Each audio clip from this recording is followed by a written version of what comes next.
بسم اللہ الرحمن الرحیم۔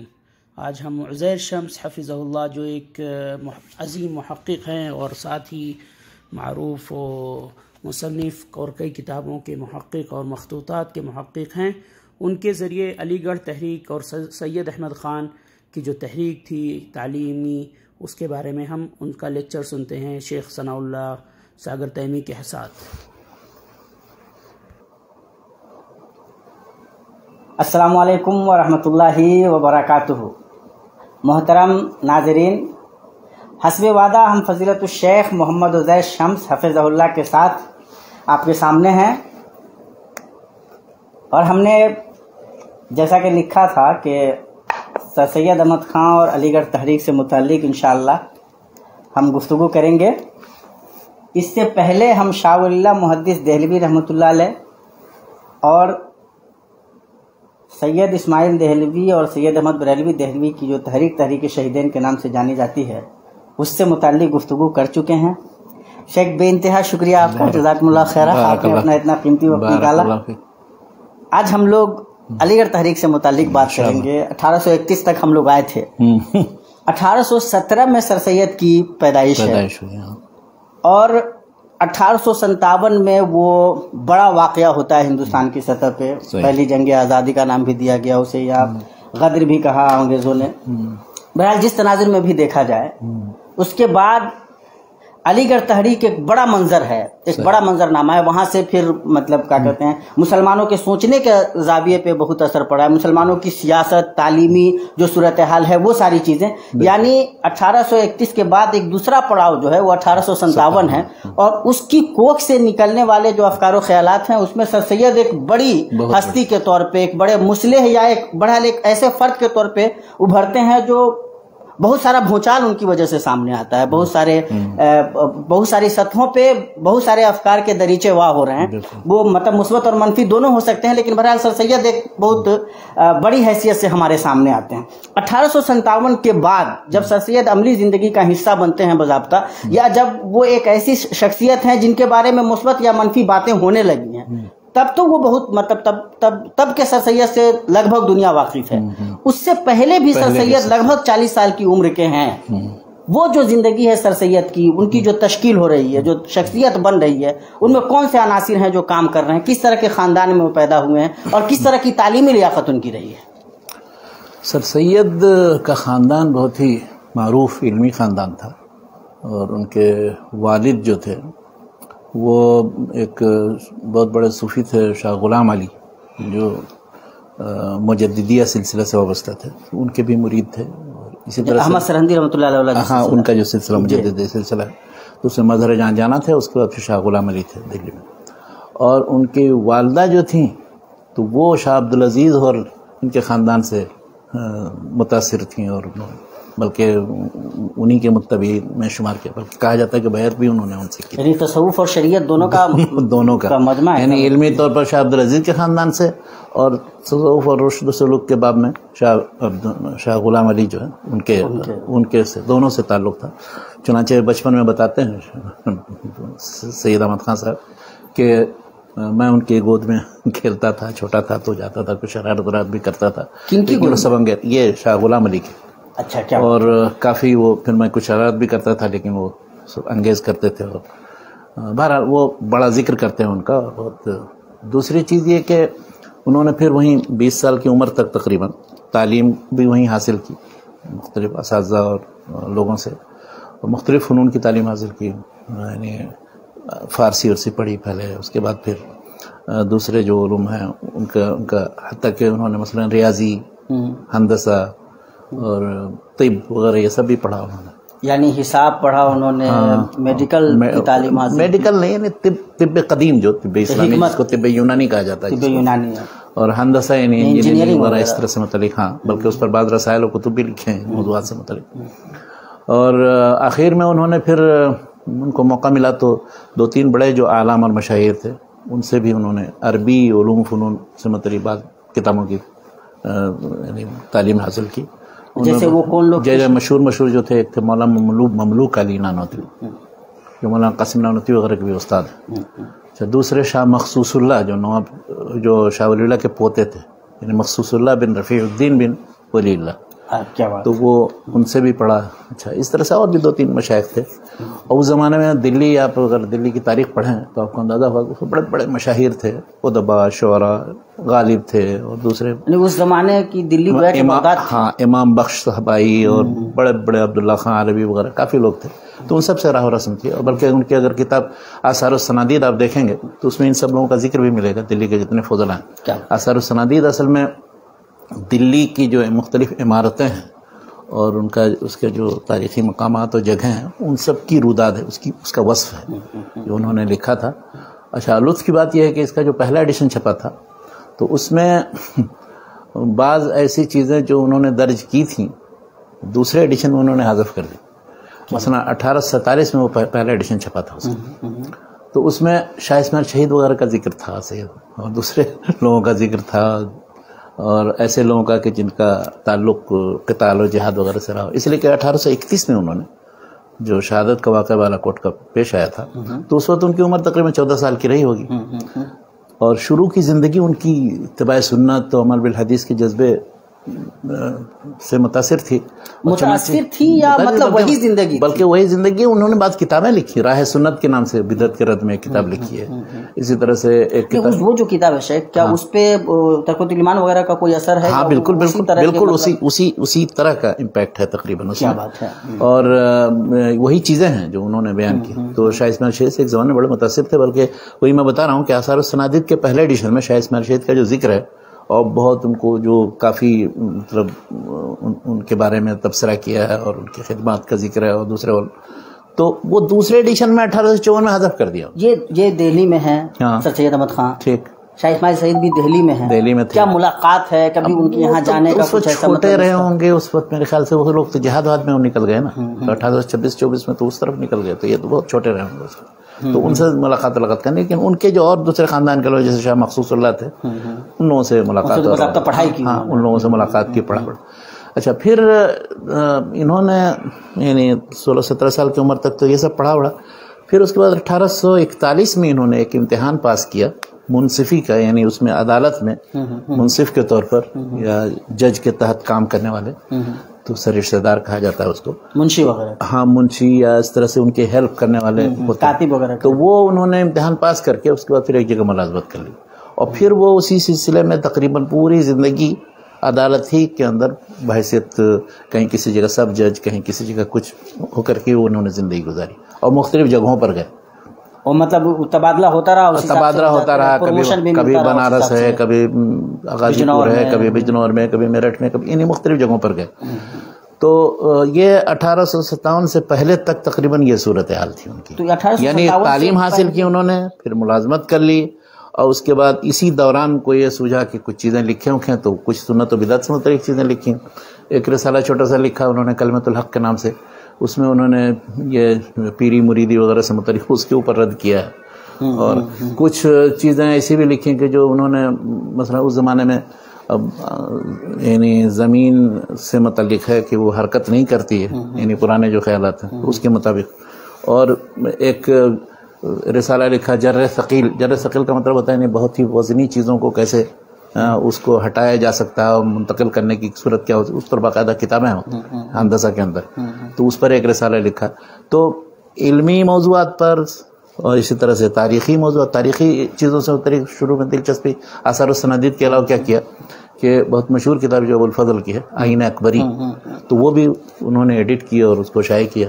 آئین اکبری کے سلسلے میں غالب سے متعلق ان کی کوئی کہانی ہے؟ غالب نے یہ کیا تھا کہ اس پر تقریض لکھنے کے لیے وہ ایک لمبا قصیدہ لکھا اور وہ ان کو بھیجا، لیکن ان کو پسند نہیں آیا یا پتہ نہیں کیا بہرحال بہت لمبا قصیدہ تھا، وہ اس کو شامل نہیں کیا انہوں نے. سر سید نے شامل نہیں کیا اس میں. حالانکہ وہ ان کے دیوان میں موجود ہے کہ وہ انہوں نے لکھا تھا اور اس کے بعد اس کی تعریف، اس لیے کہ یہ بہت بڑا کام تھا آئین اکبری کو پہلی مرتبہ ایڈٹ کر کے شائع کرنا. لیکن ہوا ہے اس کے ساتھ المیہ کیا کہ پہلا اور تیسرا حصہ تو اس کا چھپا شائع ہوا، دوسرا حصہ کا مسودہ وغیرہ کچھ پریس میں تھا، اسی وقت کچھ فتنہ فساد ہوا، اسی میں وہ ضائع ہو گئے. تو دوبارہ پھر سر سید نے اس میں پھر کام کیا، اس کے بعد پھر اس کو چھپوایا.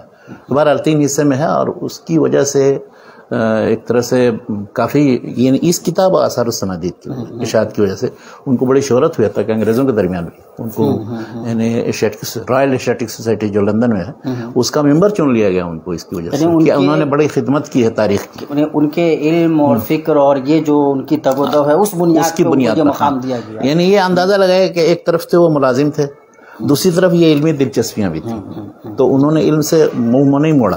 اچھا اس کے علاوہ بھی ایک اور کتاب مثلا تاریخ فیروز شاہی ہے ضیاء الدین برنی کی, بہت مشہور, وہ بھی انہوں نے پہلی مرتبہ ایڈٹ کر کے شائع کیا. ہاں کلکتے سے شائع کیا انہوں نے, تو وہاں کے ایشیاٹک سوسائٹی سے. تو اس طرح کی مشغولیتیں تھیں ان کی, علمی کام تھے, کچھ مذہبی رسائل بھی لکھے انہوں نے اور بعض اور دوسرے تاریخی کتابیں ایڈٹ کی.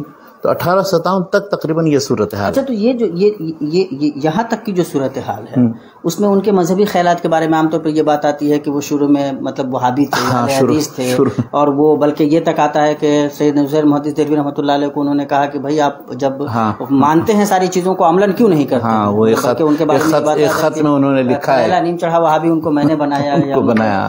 وہ ہے ایک خط ہے باقاعدہ ان کا لکھا ہوا, خود سید احمد خان نے, ظاہر ہے انہوں نے لکھا ہوگا تو جھوٹ نہیں ہے, غلط نہیں لکھا ہوگا. انہوں نے کہا کہ ایک زمانے میں سید نذیر حسین صاحب رفع الیدین وغیرہ نہیں کرتے تھے, تو انہوں نے تنبیہ کی, ان کو کہا کہ آپ حدیث پڑھاتے ہیں تو اس پر عمل کیوں نہیں کرتے خود. تو چنانچہ انہوں نے عمل کرنا شروع کر دیا. اچھا ایک واقعہ یہ بیان کیا, دوسرے بھی کچھ واقعات ہیں. میاں صاحب پہلے جب تھے پڑھاتے تھے اور شروع میں جو پڑھتے تھے تو اس وقت رفع الیدین نہیں کرتے تھے. ان کے پڑھانے کے زمانے میں 1258 میں جب ہجرت کی شاہ محمد اسحاق نے, تو اس کے بعد ان کے مسئلے درس پر بیٹھے, تو شروع میں وہ پڑھاتے تھے تو حدیث تفسیر فقہ وغیرہ ہر کتاب, لیکن وہ اسی طریقے پر عامل تھے, یعنی عدم رفع الیدین پر عمل کرتے. بعد میں رفع الیدین کا واقعہ شروع ہوا, یعنی کام کرنا عملاً برتنا شروع کیا. اور ایسا بہت تھا, بہت سے لوگ اس زمانے میں عمل بالسنہ یا عمل بالحدیث کے قائل تھے, لیکن وہ لوگوں کے میں انتشار یا کسی طرح کے فتنہ پھیلنے کے اثر سے رفع الیدین نہیں کرتے. لیکن انہوں نے جب توجہ دلائے تو پھر وہ اس کی. اور ایک دو واقعہ اور اس کے علاوہ بھی بیان کیا جاتا ہے کہ اس زمانے میں مثلا کچھ لوگ گئے 1264-65 ہجری کی بات ہے, یعنی یہ 1857 سے پہلے ہی کا اثر ہے, یعنی تقریباً سمجھیے کہ 1847-44 کی بات ہے کہ اس وقت ان کو دیکھا کہ وہ رفع الیدین کر رہے ہیں. ایک صاحب نے اور بیان کیا تو سید نذیر حسین صاحب کے بارے میں, تو ان کو تنبیہ کی, جب بتایا ہوتا ہے ان کو, پھر وہ کہا کہ آپ ہی نہیں عمل کریں گے تو دوسرا کون عمل کرے گا. تو چنانچہ انہوں نے شروع کر دیا. تو بہرحال کچھ بھی ہو, کچھ دنوں تک ایسا تھا, یعنی کئی سال تک تقریباً, کہ میاں صاحب رفع الیدین وغیرہ نہیں کرتے. لیکن اس سے یہ تو سمجھ میں آتی ہے بات کہ سر سید بطور خود مطلب عمل بالحدیث پہ باضابطہ گامزن تھے. وہ تو کہتے ہیں کہ میں تو بالکل کریلا نیم چاڑھا ہوا بھی ہوں. وہابیوں کی دو قسم کرتے تھے, وہابی نیلا وہابی یعنی کریلا نیم چڑھا, تو اس میں اپنے آپ کو شمار کرتے ہیں. لیکن ان کی وہابیت یہی تھی کہ اس زمانے میں گویا توحید اور سنت کو مضبوطی کے ساتھ پکڑنا, پھر اس کی طرف جرأت کے ساتھ دعوت بھی دینا. تو ایک زمانہ یہ تھا, یہ راہ سنت کی تقریباً 1850 کی لکھی ہوئی کتاب, تو اس میں ہم دیکھیں وہی سب چیزیں ہیں جو سنت کی طرف دعوت, اور وہ اس کے علاوہ دوسری جو پیری مریدی کے خلاف جو کتاب لکھی ہے اس میں بھی یہی ہے. اس زمانے میں انہوں نے شاہ عبدالعزیز تھے, تحفہ اثنا عشریہ جو شیعوں کے رد میں ہے, تو اس کے بھی 2-1 فصل کا ترجمہ کر کے انہوں نے چھاپا تھا. تو شیعوں کے رد میں بھی ان کا کنٹریبیوشن. اچھا اسی طرح سے احیاء العلوم جو امام غزالی کی ہے, تو ان کے بھی بعض چیپٹرز ان کا ترجمہ کیا تھا اور شائع کیا تھا. تو ان کو مذہبی مسائل سے بھی دلچسپی تھی, علمی چیزوں سے بھی, اور تاریخی کتابوں سے بھی, اور ان سب میدانوں میں جتنا ان کو وقت ملا تھا اس میں وہ کام کرتے ہیں. گویا کہ 1857 سے پہلے بھی سر سید ایک باضابطہ ہاں بحیثیت عالم کے اور محقق کے اور مؤلف کے مشہور, سرکار کی نظر میں بھی مطلب ایک بڑی ظاہر ہے, اس لیے کہ وہ سرکاری ملازم تھے. وہ تو اس زمانے میں, جس زمانے میں 1857 میں جو ہوا ہے واقعہ, تو وہ بجنور میں تھے.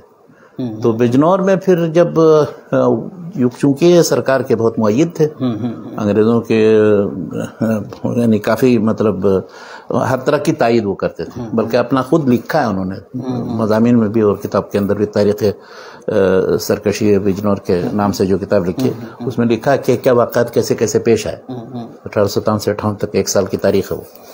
تو اس میں انہوں نے سارے واقعات لکھے ہیں. انہوں نے کس طرح سے بہت سے انگریزوں کو بچایا, بلکہ باقاعدہ پہرہ داری کا کام کیا, ان کے میم کو, ان کے بچوں کی حفاظت کی, اور کہا کہ ہم نے اس نقطۂ نظر سے کیا کہ یہ انسانیت کے خلاف ہے کہ اس طرح سے عورتوں اور بچوں کو قتل کیا جائے. اور یا پھر یہ کہ وہ ہمارے سرکار ہیں تو اب وہ ہمارے سرکار ہیں تو ہم نمک کھاتے ہیں تو ہمیں وفادار ہونا چاہیے. اس کا بہت صراحت کے ساتھ انہوں نے اظہار کیا ان چیزوں کا اور ذکر کیا ہے. 1857 کا حادثہ ہوتا ہے, اتنا بڑا حادثہ, بہت بڑا حادثہ. پھر سر سید ملازم ہیں خود دوسری سرکار میں, اس کے بعد وہ اسباب بغاوت ہند جیسی مطلب جرأت مندانہ کتاب لکھی, بہت جرأت مندانہ. اس سے دو چیزیں مطلب عام طور پر سمجھنے کی لوگ کوشش کرتے ہیں. ایک تو یہ کہ سر سید کا جو تعلق تھا مطلب انگلش سرکار سے وہ, اور دوسرا یہ کہ وہ اس آدمی کی اپنی جو شخصیت تھی, جو بہادری تھی اس آدمی کے اندر, یہ بڑی جرأت کی بات ہے. بہت بڑی جرأت کی بات ہے. انہوں نے اصل میں یہ کتاب جو لکھی ہے تو اس کے پس منظر واقعہ پیش آیا. اس کے نتیجے میں یہ ہوا کہ مسلمانوں کے خلاف داروگیر عام ہو گئی اور پکڑ کے گیا تو اکثر لوگوں کو پھانسی دے دیا یا ان کو سارے ان کے املاک و جائیداد سے بے دخل کر دیتے تھے یا جیلوں میں بھر دیا. تو دیکھا انہوں نے, جب دیکھا تو بلکہ اس کے نتیجے میں چونکہ انہوں نے مدد کی تھی انگریزوں کی اور بچائی تھی جان اور باقاعدہ پہرے داری کا کام کیا تھا, تو ان کو تو انعام اکرام سے نوازا گیا. لیکن ایک بار اتنا بڑا انعام ان کو دینے کی کوشش کی انگریزوں نے کہ وہ سمجھتے تھے کہ یہ کیا ہوا ہے, مطلب پتہ نہیں کتنے لاکھ کی یا کون سی زمین جائیداد تھی یا کوئی مکان تھا وہ ان کو کسی سے چھین کر کے دے رہے تھے. اب ان کو بڑا عجیب محسوس ہوا, یہ کیا بات ہوئی, مطلب میں اس طرح سے اتنا تو نہیں گر سکتا ہوں کہ اپنی قوم کو دیکھوں کہ ان سے سب چیزیں چھینی جا رہی ہیں, مجھے انعام کے طور پر دیا جا رہا ہے. کیا بات, تو ان کے دل کو بہت چوٹ پہنچی. کیا کہ اس حد تک میں نہیں سمجھتا تھا کہ میں گر جاؤں گا, چنانچہ انہوں نے بولا تو وہ قبول نہیں کیا. اور ثانیہ یہ انہوں نے یہاں تک ان کے ذہن میں آنے لگا کہ میں یہ ملک چھوڑ کر کے چلا جاؤں کسی دوسرے ملک, مصر ہجرت کر جاؤں, عرب ملک میں کسی جگہ چلا جاؤں. لیکن خیر سوچنے سمجھنے کے بعد انہوں نے, یعنی اس زمانے میں 1857 کے واقعے کے بعد بہت زیادہ یہ متاثر ہوئے. ایک تو انگریزوں نے جو مظالم ڈھائے اس کی وجہ سے, دوسری چیز خود ان کے ساتھ جو انعام و اکرام کا وہ پیش آیا تو کہا کہ ارے یہ تو میرے ذہن میں نہیں تھا کہ اس کا کوئی بدلہ میں طلب کر رہا ہوں یا کوئی مقصد ہے میرا. تو تیسری چیز یہ کہ انہوں نے جب دیکھا کہ یہ سلسلے میں بہرحال کچھ جھنجھوڑنا چاہیے اور انگریزوں کو بتانا چاہیے کہ حقائق اور واقعات کیا ہیں, اس لیے کہ وہ تھے وہاں, وہیں سے فتنہ شروع ہوا تھا اور دوسری جگہوں پر بھی جہاں بھی گئے وہاں پر ان کو پتا تھا. انہوں نے اپنے سر کی آنکھوں سے سارے مسلمانوں کو لٹتے ہوئے دیکھا. تو انہوں نے پھر اسباب بغاوت ہند لکھ کر کے انہوں نے یہ دکھایا کہ یہ جو سمجھا جاتا ہے کہ مسلمانوں نے یا ہندوستانیوں نے بغاوت کی, تو اس کے پیچھے وجوہ اسباب کیا تھے. وجوہ اسباب میں پھر انہوں نے جو وجوہ بیان کیے اس میں خاص طور پر جو وہ ایسٹ انڈیا کمپنی تھی اور اس کے جو مظالم تھے اور اس کے جو بعض ایسے فیصلے کہ جن کی بنیاد پر لوگوں نے ہندوستانیوں نے قبول نہیں کیا اور تو ہر جگہ یہ واقعات پیش آئے. تو یہ وجہ بنیادی انہوں نے بیان کی. اور دوسری بات چیزیں بیان کی انہوں نے کہ جو جس سے یہ ہوا کہ مسلمان یا ہندوستانی جو ہیں اتنا زیادہ مورد الزام نہیں ہے, یا اگر ہیں بھی تو اس سے زیادہ جو ہے حکومت مورد الزام. اچھا اس زمانے ہوا کیا, یہ ہوا کہ چونکہ انگریزی حکومت کے تحت تاج برطانیہ کے تحت ڈائریکٹ یہ حکومت آ گئی, یعنی ہندوستان کی حکومت مغلیہ سلطنت کو ختم کرنے کے بعد 1857 کے بعد. ہاں بالکل, یعنی وہ پھر ایسٹ انڈیا کمپنی جو تھی وہ ہٹ گئی. تو اب ایک طرح سے یہ جو انہوں نے لکھا کہ بغاوت تو آپ کے سر جاتا ہے, تو اس چیز کو گویا ایک طرح سے سمجھیے کہ وہ جو انگلش گورنمنٹ تھی, برطانیہ کی گورنمنٹ, اس نے بھی اس چیز کو محسوس کیا کہ چلو اس کا تھوبڑا جو ہے وہ ایک ایسٹ انڈیا کمپنی کے ساتھ توڑ دیا جائے, اور وہ بھی گویا ان چیزوں کو قبول کر کے. تو اس طرح سے سر سید نے جو لکھا وہ ایک طرح سے بجائے مخالفت کے تائید ہی ہو گئی ان کی.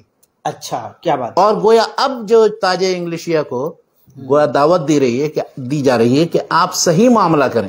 وہ آپ کے پیشرو جن لوگوں نے آپ کے نام سے کیا تھا انہوں نے بہت غلطیاں کی, آپ اچھی طرح سے ہم آپ کے غلام ہیں. ہاں, تو انہوں نے پھر اسباب بغاوت ہند ان ساری چیزوں کا بہت ہی جرأت کے ساتھ ذکر کیا, انگلش میں بھی چھاپا. اچھا یہ بات بتائی جاتی ہے کہ جب انہوں نے یہ کتاب لکھی تو خود جو ان کے سینئر انگریز آفیسر تھے ان کو دیا, حکومت تک پہنچانے کی کوشش کی, اور تو ان کے جو بلکہ مقصد ہی یہی تھا اس کو لکھ کر کے وہ کئی 100 نسخے اس کے وہاں بھیجے. ہاں, تو یہ بات عام طور پہ بیان کی جاتی ہے کہ مطلب بہت سارے انگریز افسر نہیں چاہتے تھے کہ یہ کتاب چھپے اور وہ ناراض بھی ہو گئے تھے. ہاں, اس لیے کہ ایک طرح سے انگریزوں پر وہ الزام لگایا جا رہا ہے کہ وہ اس کے سبب بنے ہیں، اور بہت کچھ انہوں نے غلط حرکتیں کی ہیں جن کی وجہ سے سب اٹھ کھڑے ہوئے ہیں اور بغاوت ہوئی ہے، جس کو اگر آپ لوگ بغاوت کہتے ہیں تو اس وجہ سے انگریز چاہتے تھے. لیکن انہی میں کچھ انگریز ایسے تھے جو ان کے مؤید بھی تھے.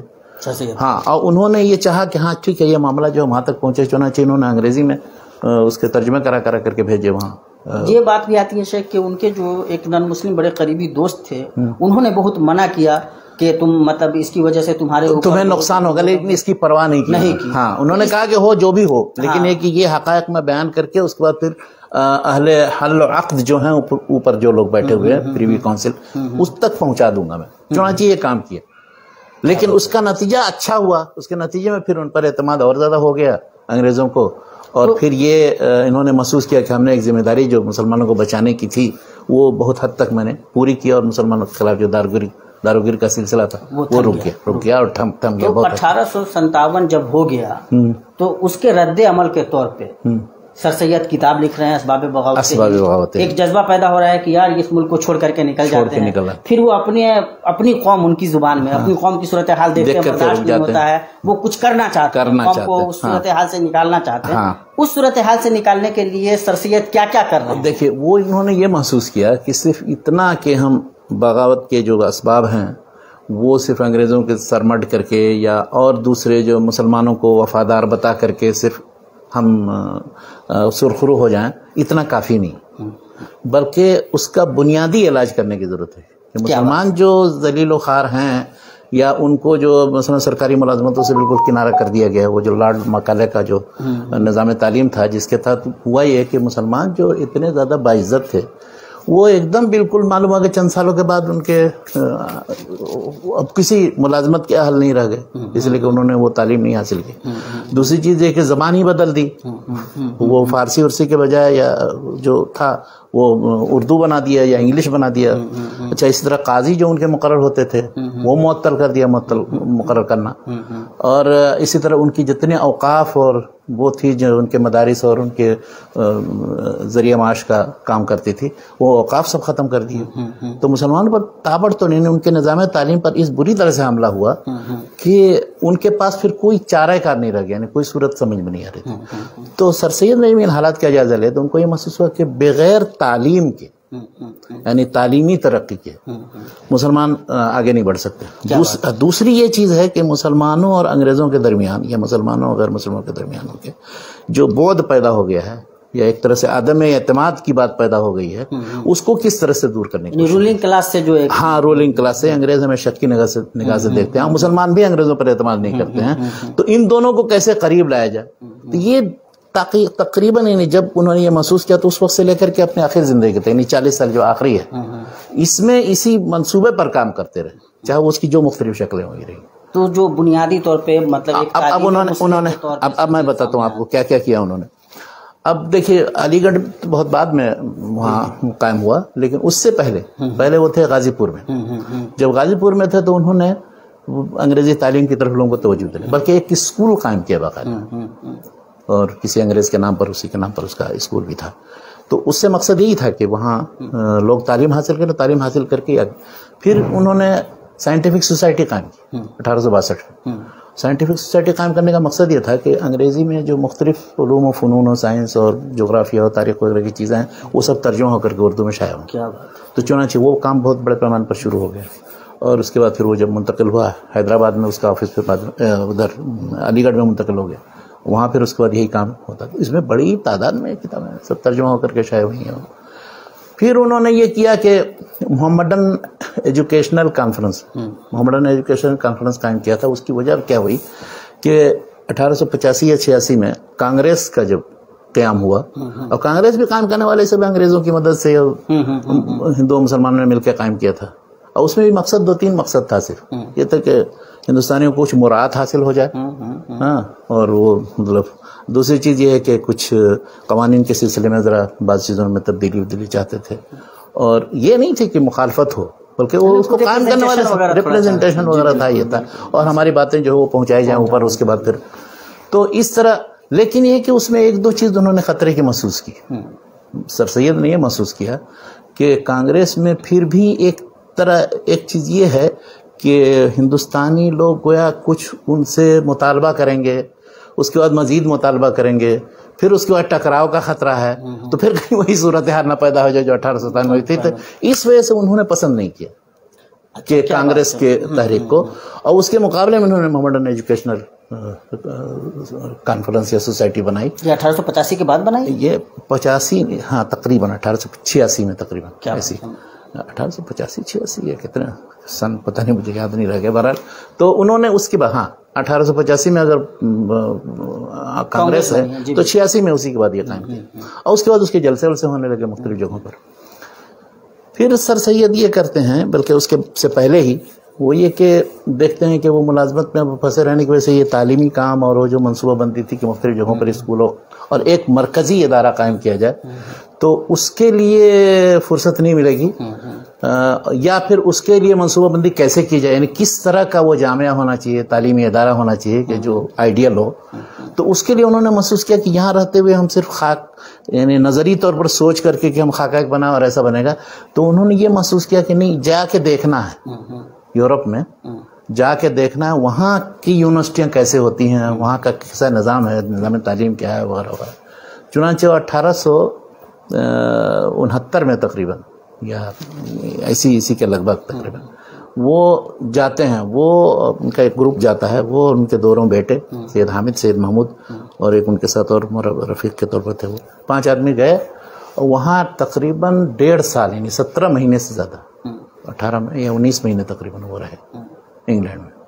اور وہاں جا کر کے وہاں کی معاشرت دیکھی، وہاں کی ترقیاں دیکھیں، اور جو مختلف کارخانے وغیرہ تھے، اور پھر تعلیمی ادارے جو مختلف تھے. کیمبرج یونیورسٹی جا کر کے دیکھی، اور تو وہاں کی تہذیب اس سے متاثر ہوئے. پھر وہاں لوگوں نے بھی بہت زیادہ آوبھگت کی، ہر جگہ ان کی دعوت ہوئی اور پروگرام ہوئے، تو اس سے وہ متاثر ہوئے. وہاں سے لے کر کے ایک خاکہ آتے ہیں کہ اب کس طرح سے ہمیں ایک تعلیمی ادارہ بنانا. سر سید، یہ 1870 کے بعد تعلیمی صورتحال پہ ہم لوگ بات کر رہے تھے، تو ہم نے یہ محسوس کیا کہ ان کی انگریزی تعلیم نہیں تھی. انگریزی تعلیم نہیں تھی، اور انگریزی وہ ترجمے کے ذریعے وہ سنتے اور پڑھتے اور سیکھتے تھے. یعنی کہ جب وہ انگلینڈ گئے ہیں تب بھی ان کو انگریزی تب بھی نہیں انگریزی نہیں آئی. دیکھیے کسی بھی زبان کا جاننا ضروری ہے. آپ جاپان جائیں تو ضروری ہے کہ جاپانی آپ کو آئے، چین جائیں تو چینی آنا ضروری ہے، یا فرانس جائے تو فرانسیسی آنا ضروری ہے. کوئی ضروری نہیں، ترجمے کے ذریعے آپ کام چلا سکتے ہیں. تو اسی طرح سے وہ گئے ان کے سارے، بلکہ وہاں گئے تو وہاں رہتے ہوئے جو بہت ہی اس بات پر دلالت کرتا ہے کہ سر سید کتنا زیادہ اسلام کی طرف سے دفاع، رسول اللہ صلی اللہ علیہ وسلم کی طرف سے دفاع کرنے کا جذبہ رکھتے تھے، کہ ولیم موئر جو یہاں ان کے دوست تھے، حالانکہ یہیں تھے ہندوستان میں اور کسی جگہ، تو انہوں نے کتاب جو لائف آف محمد لکھی، جس میں بہت زیادہ مطلب رسول اللہ صلی اللہ علیہ وسلم کو برا بھلا اور گالی دینا اور پتہ نہیں کیا کیا کیا تھا. تو وہ جب دیکھی وہاں تو ان کو برداشت نہیں ہوا، جبکہ انہی کی تہذیب دیکھنے اور ان کی چیزیں، ان کے اداروں کو دیکھنے کے لیے گئے تھے. تو وہاں سارا مواد اکٹھا کیا، یہاں سے وہاں سے سیرت کی جو کتابیں جو بھی قلمی علمی جو کچھ موجود تھیں، ان سب کی روشنی انہوں نے خطبات احمدیہ لکھی. کیا بات. اور خطبات احمدیہ پھر انگریزی میں ترجمہ کر کے وہاں بھی شائع کی. تو یہ اس بات کی دلیل ہے کہ ان کے اندر اسلام کی خدمت، نبی کریم صلی اللہ علیہ وسلم کی طرف سے دفاع، اس کا جذبہ بہت موجود تھا. ہاں، اور وہ مطلب اس چیز کو، بلکہ بعض خطوط میں اپنے لکھتے ہیں کہ اب اس سلسلے میں میری ساری چیز بک جائے، اور میرے جسم کے جلد بھی، چمڑی بھی میری بک جائے، ختم ہو جائے، تبھی میں اس کے لیے تیار ہوں. لیکن ایک یہ کام خطبات احمدیہ مطلب کر کے رہوں گا. ہاں، چنانچہ انہوں نے خطبات احمدیہ لکھی اس پر.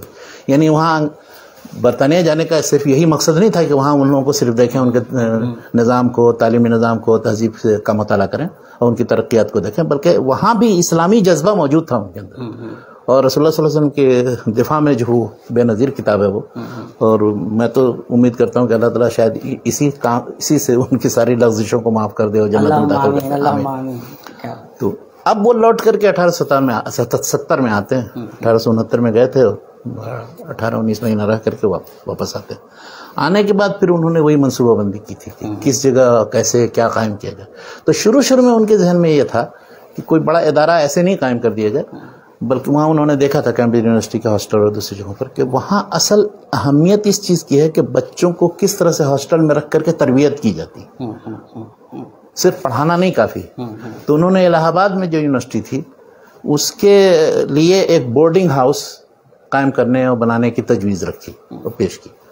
تو کچھ دن تک یہ یعنی لوگوں کے درمیان گفتگو کا موضوع رہا، اس لیے کہ محمد ایجوکیشن کانفرنس کے ذریعے وہ سب ساری باتیں آتی تھیں، اور اس کا ایک ترجمان بھی جو تھا، ایک پرچہ نکلتا تھا انسٹیٹیوٹ گزٹ کے نام سے، وہ چھپنے لگا تھا بعد میں. تو وہ قائم کیا، اور واپس آتے ہی 1870 میں انہوں نے یہ کیا کہ ایک پرچہ جاری کیا تہذیب الاخلاق کے نام سے. تو تہذیب الاخلاق میں یہی مقصد تھا کہ ہر طرح کے چیزوں کی طرف دعوت اور تعلیمی ترقی، اور اس کے علاوہ پھر مسلمانوں کے جو مختلف مسائل ہیں اور ملک میں اخلاقی سدھار وغیرہ کے لیے. اور اس کتاب کا نام جو ہے تہذیب الاخلاق، یہ دراصل ایک کتاب کے نام پر مبنی ہے. ابن مسکویہ جو ایک فلسفی تھا، تو اس کی کتاب ہے تہذیب الاخلاق، اخلاقیات کے باب میں. تو ہو سکتا ہے کہ وہاں سے نام لیا ہو، یا یوں بھی انہوں نے محسوس یہ کیا ہو کہ سب سے پہلے ضروری یہ ہے کہ مسلمانوں کے اخلاق درست ہوں. جب تک اخلاقیات مضبوط نہیں ہوں گے اس وقت تک کوئی فائدہ نہیں، کچھ بھی آپ کسی چیز کی طرف نہیں مسلمانوں کو لا سکتے. تو تہذیب الاخلاق اپنے زمانے کا بہت ہی منفرد قسم کا پرچہ تھا، اور اس کے شائع ہوتے ہی ہوا یہ کہ چاروں طرف سے سب لوگوں نے مخالفت کرنا شروع کر دی سر سید کی، اس لیے کہ سر سید جری تھے اپنے افکار خیالات جو تعلیمی میدان میں تھے یا مذہبی میدان میں مختلف اور جو دوسرے عقائد کے باب میں بعض چیزیں جو شذوذ اختیار کرتے تھے، جن کی طرف انشاءاللہ ہم آئیں گے، تو ان چیزوں کا برملا اظہار کرتے تھے. چنانچہ ان کے اور دوسرے بہت سے علماء کے درمیان وہ مناظرہ، بحث مباحثہ، اور وہ یہاں تک کہ تبدیع اور تفسیق اور تکفیر تک کی نوبت آئی. یہاں پہ ہی وہ کلیئر ہو جانا چاہیے شیخ کہ عام طور پہ جب سر سید کی بات آتی ہے تو جتنے بھی نئی تعلیم کے پروردہ لوگ ہیں وہ یہ تاثر دینے کی کوشش کرتے ہیں کہ علماء طبقہ نے جو سر سید کی مخالفت کی، اس کی وجہ یہ تھی کہ سر سید نے نئی تعلیم امت میں مطلب عام کرنے کی کوشش کی، ماڈرن ایجوکیشن سے مسلمانوں کو جوڑنے کی کوشش کیا. تو یہ وجہ تھی، مطلب انگریزی تعلیم کے خلاف تھے مسلمان علماء، اور اس لیے انہوں نے مطلب سر سید صاحب کو مطلب کافر تک کہا، کفر کے فتوے لگائے اور ان کی ساری مخالفت کی. اس کے پیچھے کتنی سچائی؟ نہیں دیکھیے، یہ درست نہیں ہے.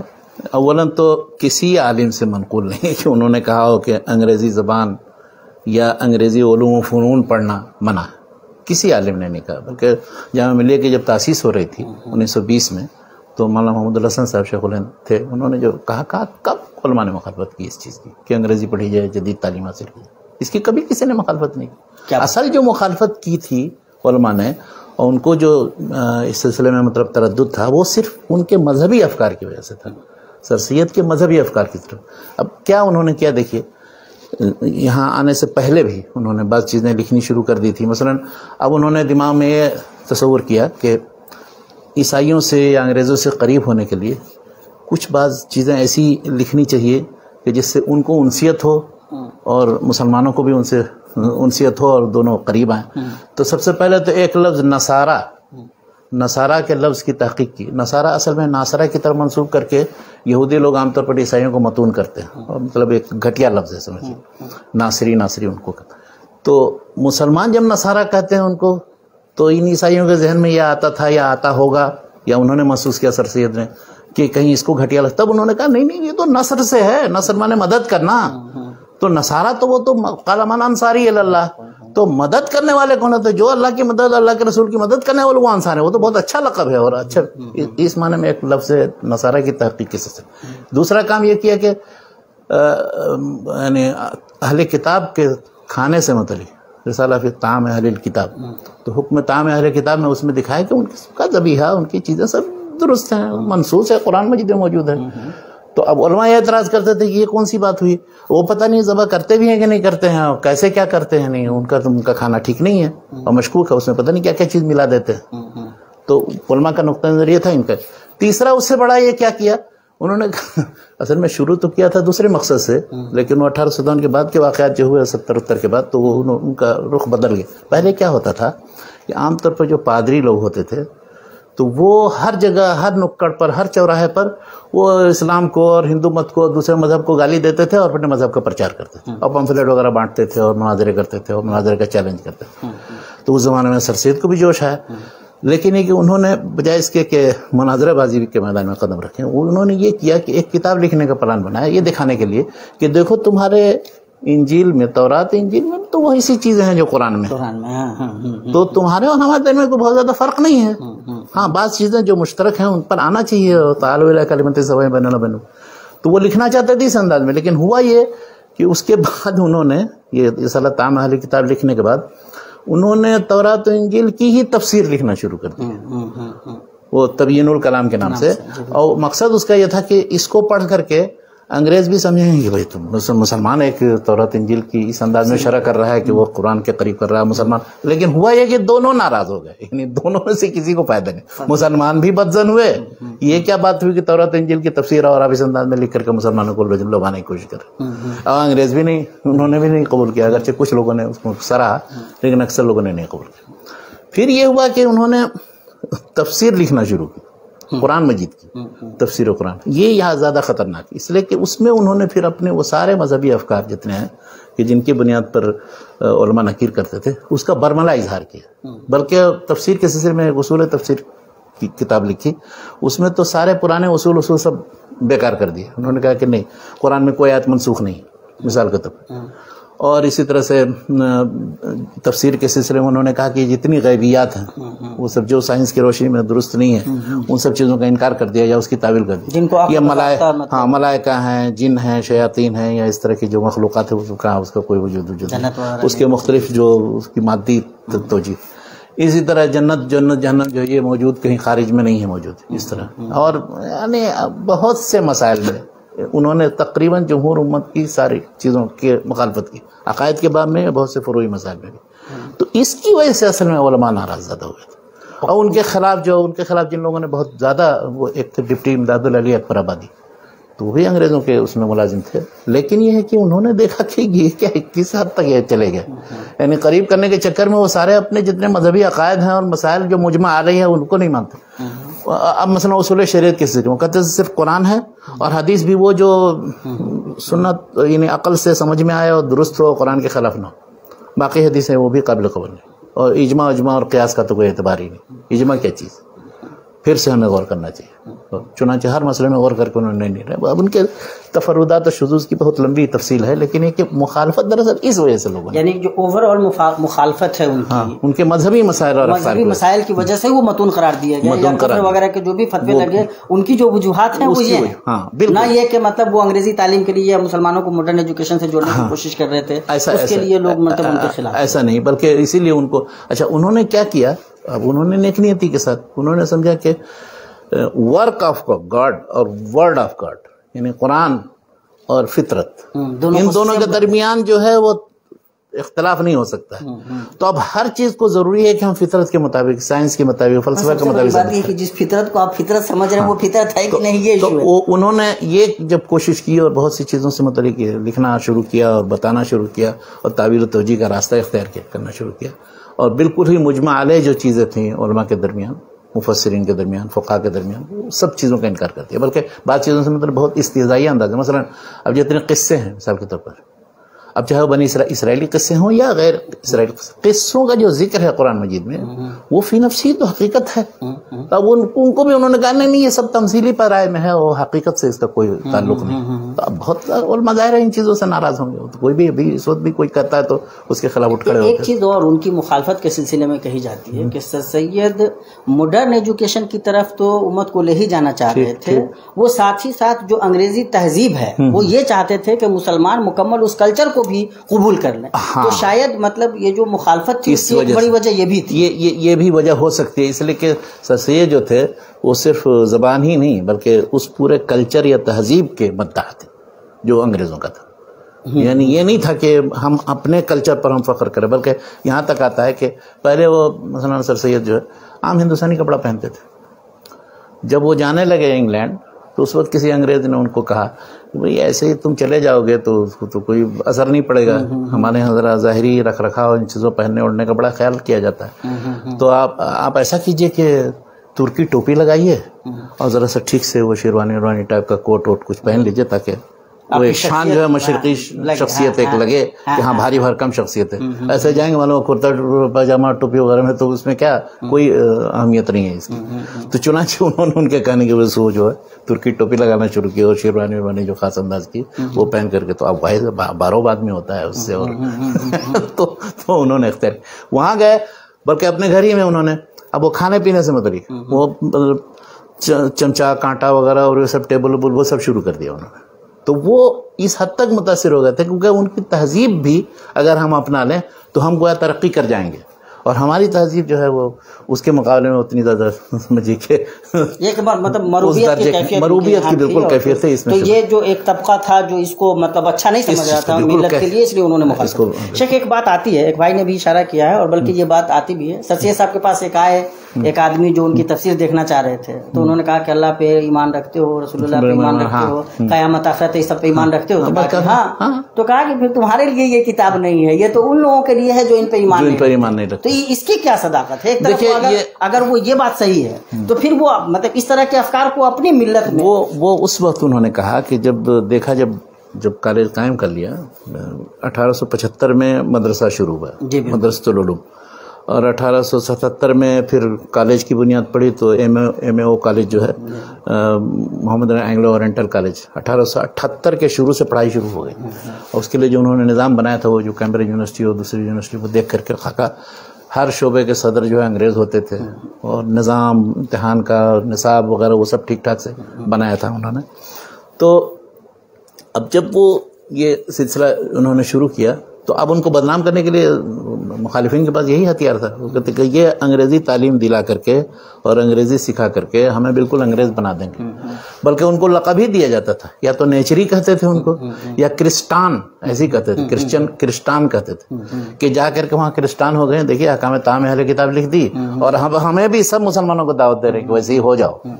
تو اس لیے مخالفت ان کی ان بنیادوں پر ہوئی تھی. لیکن جب انہوں نے دورے کیے اور ہر جگہ گئے اور لوگوں کو سمجھایا کہ اصل مقصد تعلیم دینا، اور اپنے مذہبی افکار کو انہوں نے کہا کہ یہ میرے ذاتی اپنے افکار ہیں، آپ اس کو مانیے یا نہیں مانیے اس سے کوئی فرق نہیں پڑتا، لیکن سب کو تعلیم حاصل کرنا چاہیے تاکہ اس کے ذریعے آپ کو مثلا انگریزوں کی ملازمت ملے، یا آپ آئندہ پھر خوشحال زندگی گزاریں، یا اپنے جو مختلف پرانے خیالات ہیں ان سے دور ہوں وغیرہ وغیرہ. آج کی موجودہ دور میں جو سائنس جہاں تک ترقی کر چکی ہے وہ سب چیزیں معلوم کیجیے. یہ تو کسی مذہب اور غیر سے کوئی تعلق. ہاں ٹھیک ہے، ہمارے مذہبی افکار جو ہیں جو ہم نے کیے اس کی مخالفت آپ کیجیے، کوئی بات ہے.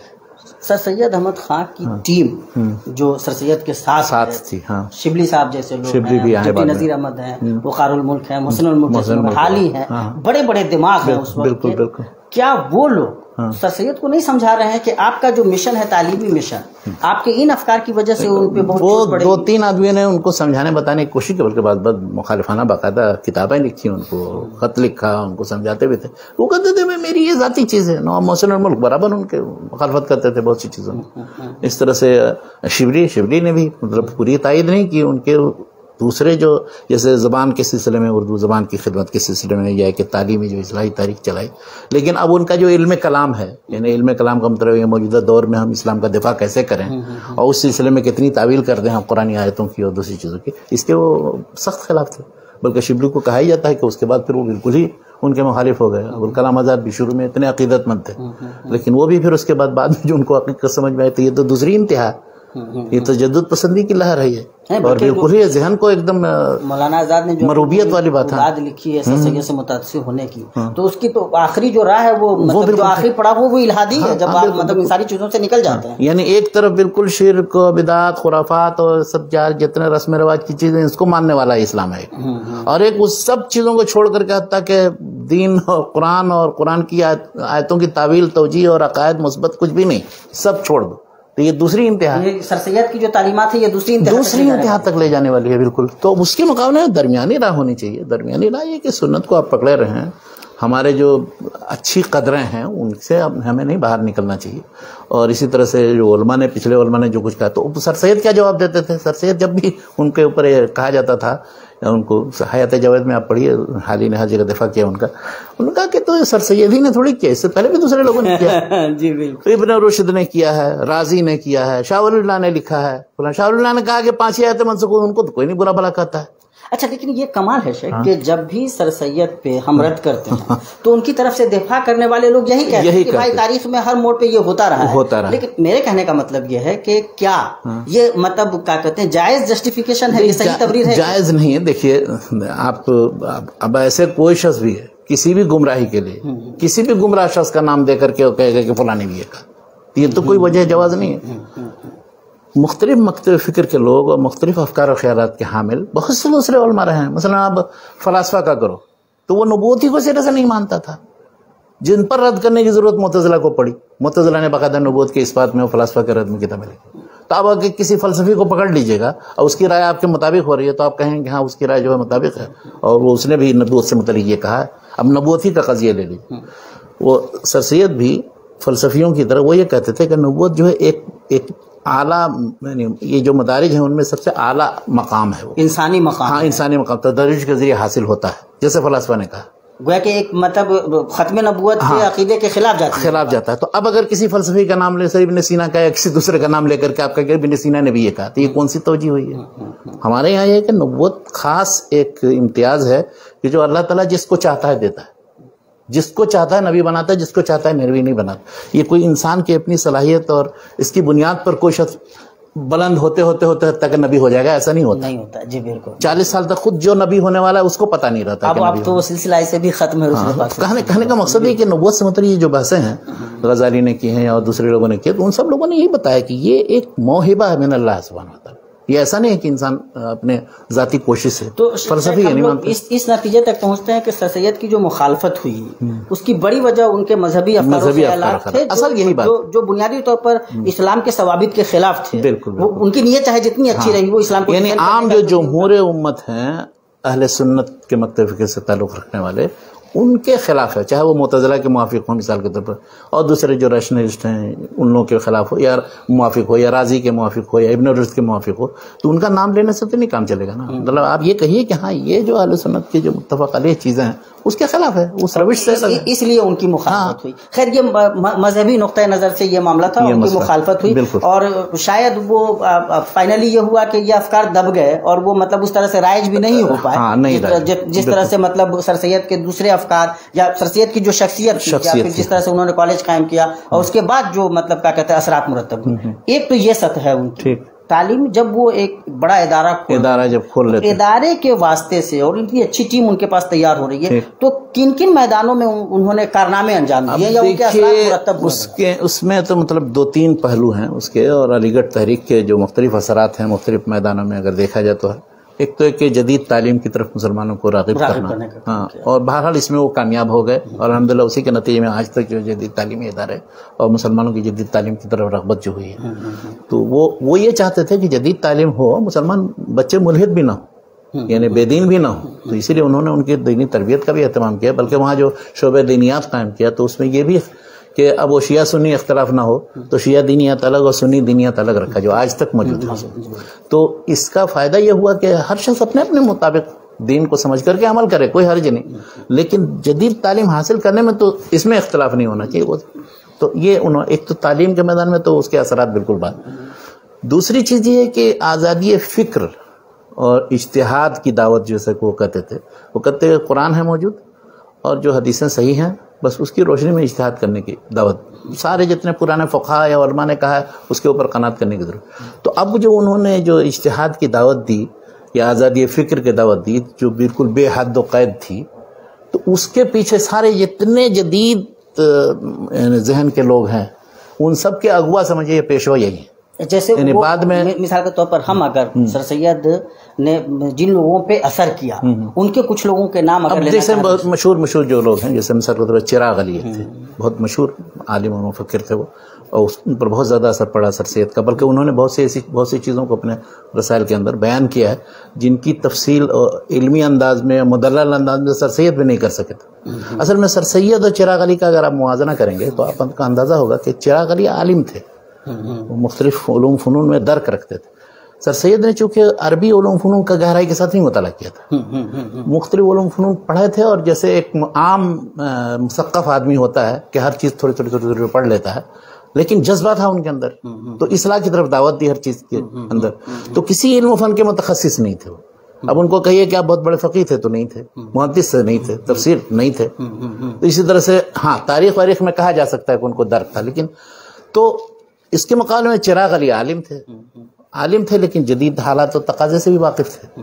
تو اب انہوں نے جن مسائل پر گفتگو کی ہے، اگرچہ نقطہ نظر وہی ہے جو سر سید کا ہے، لیکن ان کی کتابوں کے اندر علمیت ہے، یعنی دلائل اور مزید سنوار کر کے انہوں نے پیش کیے ہیں. لیکن اثر بہرحال یعنی بہت سے مسائل میں، مثلا تعدد ازواج کے مسئلے میں، غلامی کے مسئلے میں، جہاد کے مسئلے میں، جو کتابیں ان کی ہیں یا ان کی تحریریں، دونوں کی تحریروں کا موازنہ کیجیے تو آپ کو معلوم ہوگا کہ چراغ علی جو ہیں وہ زیادہ مطلب عالم بھی ہیں اور گہرے بھی ہیں اگرچہ ان کی رائے سب جدید ہیں لیکن وہ مطلب اثر قبول کر رہے ہیں سر سید سے. اثر لیکن سر سید سے قبول کیا ہے ایک تو چراغ انہوں نے. دوسرے ایک بہت مشہور ہیں سید امیر علی جو اسپرٹ آف اسلام، وہ بھی بہت حد تک حالانکہ دیکھیے ان کا شیعہ بیک گراؤنڈ، لیکن وہ جب اسپرٹ آف اسلام لکھ رہے ہیں تو اس کا بھی مقصد یہ تھا اسلام کی طرف سے دفاع یا اسلام کی ان تعلیمات کا اظہار، یا غیر مسلموں کے مقابلے میں یا مغرب کے مقابلے میں دیکھو ان تعلیمات میں کیا معنویت ہے. حتیٰ کہ انہوں نے جہاد کے بارے میں، تعدد ازدواج کے بارے میں، غلامی کے بارے میں بہت اچھے چیپٹرز لکھے ہیں، وہ پڑھنے کے لائق.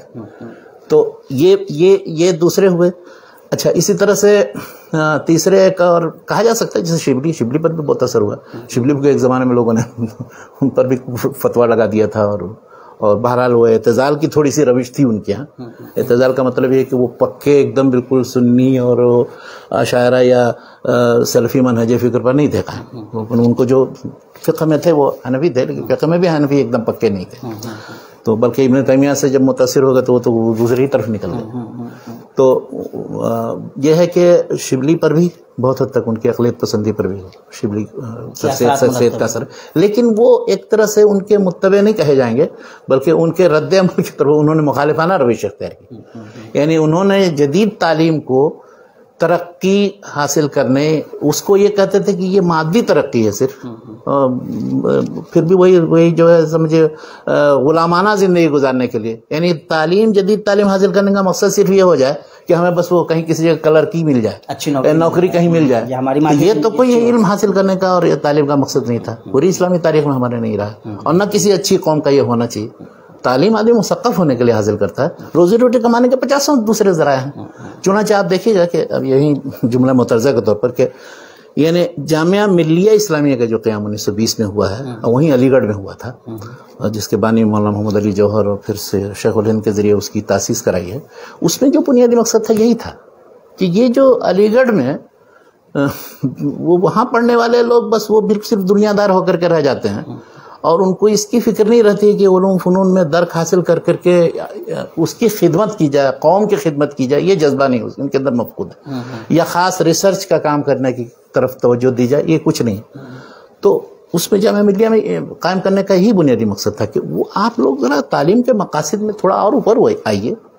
ریسرچ کے میدان میں، تصنیف تاریخ کے میدان، اب اس زمانے تک تصنیف تاریخ تحقیق وغیرہ کا کچھ کام نہیں ہوتا تھا علی گڑھ میں 1920 تک. 1920 میں جب ان لوگوں نے کام کیا، حالانکہ بالکل بے سر و سامانی کی حالت.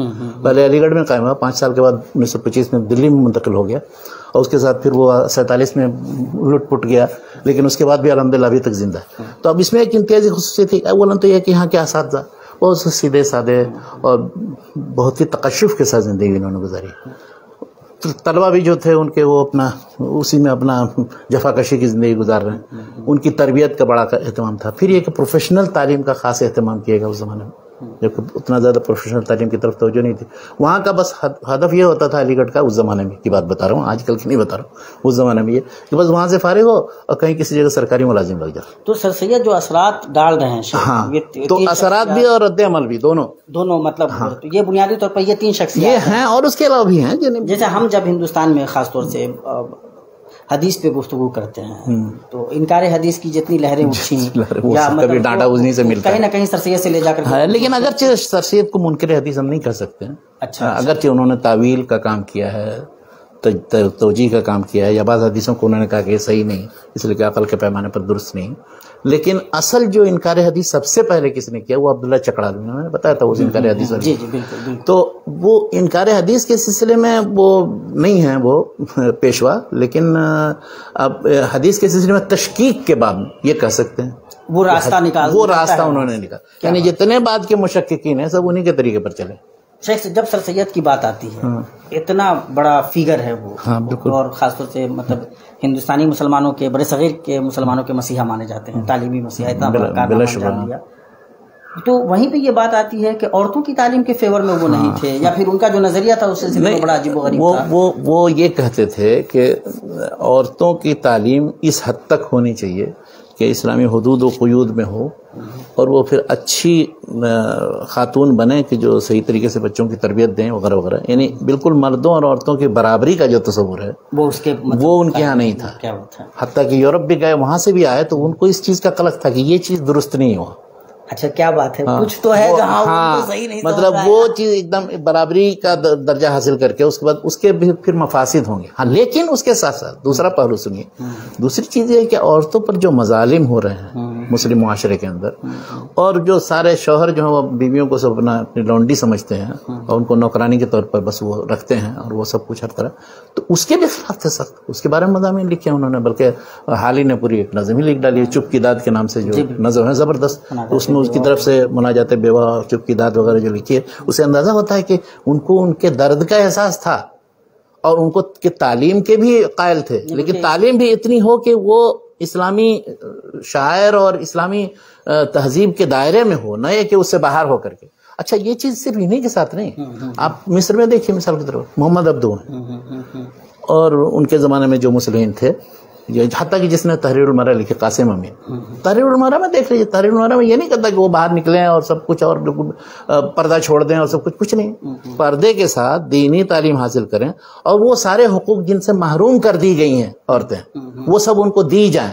وہ اتنا ہنگامہ کیوں برپا ہو گیا؟ ہنگامہ اس لیے کہ اس وقت وہ بہت بڑی چیز تھی, یعنی اس پرانے معاشرے کے اندر اس چیز کی طرف دعوت دی, یہ بہت بڑا انقلاب. ہم حقوق مار کر کے بیٹھے ہوئے تھے, حقوق مار کے بیٹھے, تو جو حقوق مار کے بیٹھے ہوئے ہیں کسی ظالم کے خلاف آپ کھڑے ہو جائیے تو ظاہر ہے وہ تو نہیں پسند کرے گا اس مسئلے کو, تو اسی طرح سے اس مسئلے کو نہیں پسند کرے گا کہ جس نے عورتوں کی طرف سے وکالت صفائی کا کام کیا ہے, تو اس وجہ سے مخالفت ہوئی.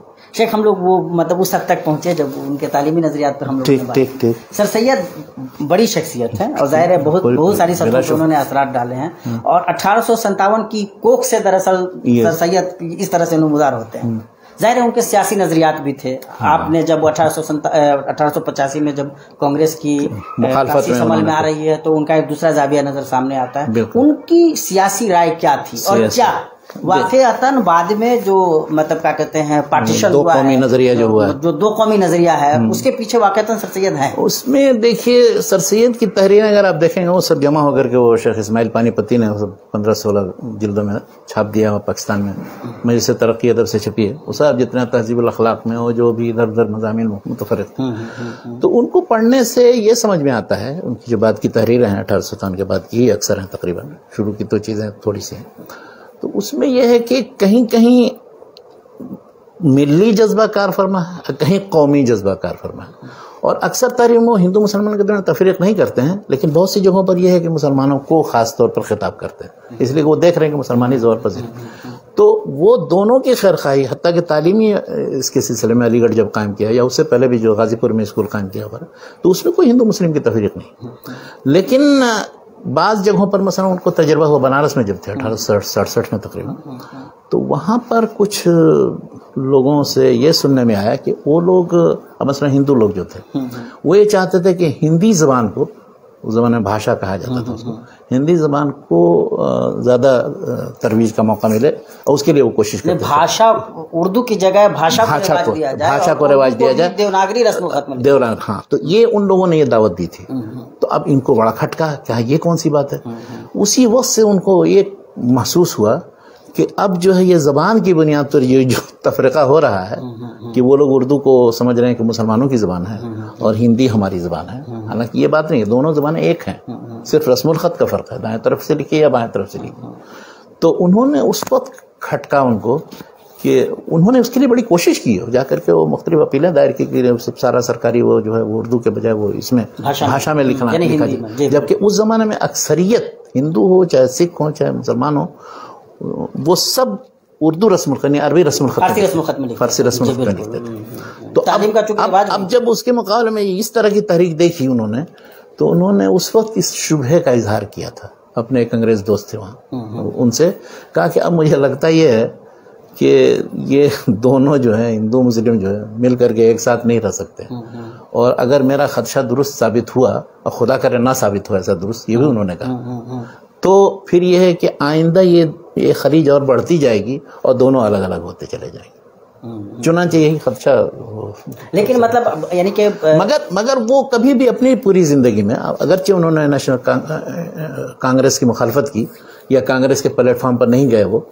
لیکن اس کا مقصد یہ نہیں تھا کہ کوئی یعنی ہندو مسلم فیلنگ والی کوئی بات ہے، ایسی چیز نہیں. علی گڑھ میں جو چونکہ انگلش سرکار کے موافق تھے، وہ چاہتے ہی نہیں تھے کہ ان کے خلاف کسی طرح کا کوئی معاملہ اٹھے، اس لیے انہوں نے کانگریس کی مخالفت. تو شروع سے انہوں نے اس وجہ سے کانگریس کی مخالفت کی تھی، اور اس کے مقابلے میں آل انڈیا یہ محمد نائیڈو ایجوکیشن کانفرنس جو ہے وہ قائم کی ہے. اس کے بعد اس کے جو جلسے سے کرایا. گویا کہ یہ جو مطلب ایک تاثر دیا جاتا ہے کہ مطلب جو دو قومی نظریہ سب سے پہلے انہوں نے سید ہیں، یہ دو قومی نظریہ، اس کے کہنے کا مقصد یہ کہ یہ جو زبان کا اختلاف ہوا ہے یہ کہیں اتنی بڑی خلیج نہ حائل ہو جائے کہ اس کے بعد پھر دونوں ایک دوسرے سے بالکل الگ سمت میں چلے جائیں. اچھا، اس سلسلے میں پھر وہ بڑی مطلب معروف جو تمثیل ان کی طرف سے آتی ہے کہ ہندوستان ایک دلہن کی مانند، ایک آنکھ میری یہ ہے، مسلمان ہیں اور ایک ہندو ہیں، اور اگر کوئی بھی بھینگی ہو جائے بالکل بالکل یہ بھی ہے. تو اسی لیے میں کہہ رہا ہوں کہ ان کی تحریروں میں دونوں طرح کی چیزیں، ملی پہلو بھی ہے اور قومی پہلو بھی ہے. تو قومی اعتبار سے وہ دیکھتے ہیں دونوں کو ایک ہیں، اور ملی اعتبار سے اس لیے کہ یہ زیادہ مظلوم ہیں، یہ زیادہ پیچھے ہیں، اس لیے مسلمانوں کے لیے فکر مند. لیکن کبھی بھی ہندوؤں کو جیسے نقصان پہنچانے یا ان کے پیچھے پڑنے یا ان سے الگ تھلگ ہونے کا جذبہ نہیں ہے. جب یہ کالج جب قائم کیا ہے یا جو بھی سائنٹیفک سوسائٹی قائم کی ہے یا کوئی بھی تحریک چلائی ہے، اس میں سب ہندو ان کے ساتھ تھے. انگریز جیسے ساتھ میں تھے ویسے ہندو ساتھ میں تھے. کیا بات. تو وہ تو سمجھتے تھے کہ یہ کوئی بھی تحریک یا کوئی بھی پروگرام کامیابی نہیں ہو سکتا ہمارا جب تک سب کو لے کے نہ چلے. کیا بات ہے، جزاک اللہ خیر. شیخ، جب ہم سر سید کے سیاسی افکار پہ بات کر رہے ہیں، وہ انگریزوں سے کسی قسم کی مطلب کے خلاف جانے کے لیے بغاوت کے قائل نہیں تھے، کسی قسم کے جدوجہد کے قائل نہیں تھے. اور ظاہر ہے کہ وہ اتنی بڑی شخصیت ہیں سر سید کی، بڑے اثرات مرتب ہوئے ہیں ان کے، اور خاص طور سے ظاہر ہے کہ کسی بھی سوسائٹی کا جو ایلیٹ طبقہ ہوتا ہے وہ اگر کسی سے متاثر ہے تو وہ اثر پورے سماج پہ جاتا ہے.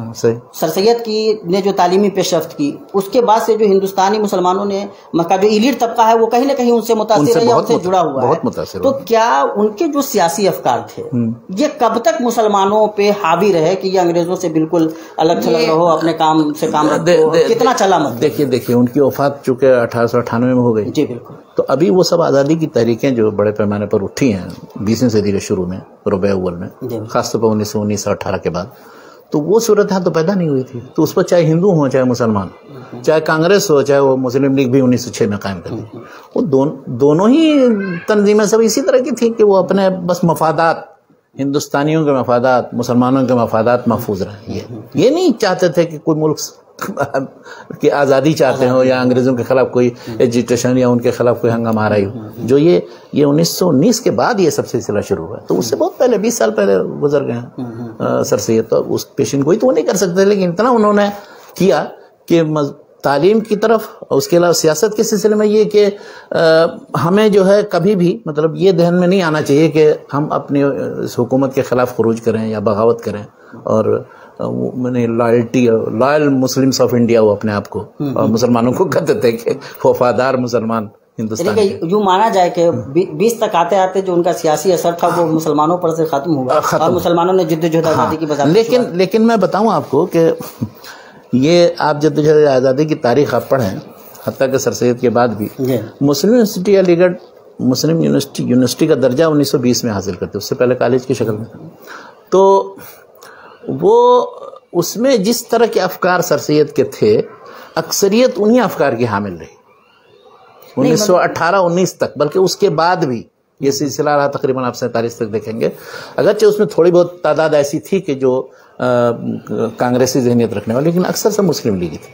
اور اس میں سمجھیے کہا جائے کہ سب سے بڑی تائید جو ہے ان کو وہیں کے فکر سے وہیں کے لوگوں سے ملی. بلکہ اسی لیے 1920 میں جامعہ ملیہ جو الگ ہوا تو مقصد ہی اس کا یہ، بلکہ وہ کہ آزادی کی تحریک میں مسلم یونیورسٹی جو ہے وہ مطلب مسلم لیگ کے گڑھ کے طور پر بالکل.